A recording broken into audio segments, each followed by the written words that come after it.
SP Charan గారు అమెరికాలో ఉన్నప్పుడు ఒక అమ్మాయిని ప్రేమించారు. తనను ఇంట్లో పరిచయం చేసి అందరి ఆశీర్వాదంతో పెళ్లి చేసుకున్నారు. వీళ్ళకి జాహ్నవి, మయూక అనే కవల పిల్లలు పుట్టారు. న్యూయార్క్లోనే చదువుకుంటున్నారు. తల్లితో కలిసి అక్కడే ఉంటున్నారు. చరణ్ గారికి వారి భార్యకి 2005లో విడాకులయ్యాయి. ప్రతి ఏడాది న్యూయార్క్ వెళ్ళి కనీసం 10 రోజులైనా పిల్లలతో కాలక్షేపం చేస్తూ ఉంటారు చరణ్ గారు. అయితే పెళ్ళైన కొత్తలో ఎక్కువగా ఖాళీగా ఉండేవారట చరణ్ గారు. కెరీర్‌లో స్లో అయ్యేసరికి వీళ్ళ అమ్మ తిట్టడం మొదలుపెట్టారు. "ఈ వయసులో నాన్న పనికి వెళ్తున్నారు. నువ్వు దున్నపోతులో పడుకున్నావేంట్రా" అని విసుక్కునేవారట.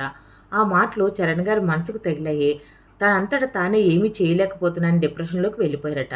సరిగ్గా అదే సమయంలో దర్శకుడు కె. బాలచందర్ ఆఫీస్ నుంచి కాల్ వచ్చింది. సీరియల్ యాడిషన్‌కి వెళ్లి అందులో యాక్ట్ చేశారు.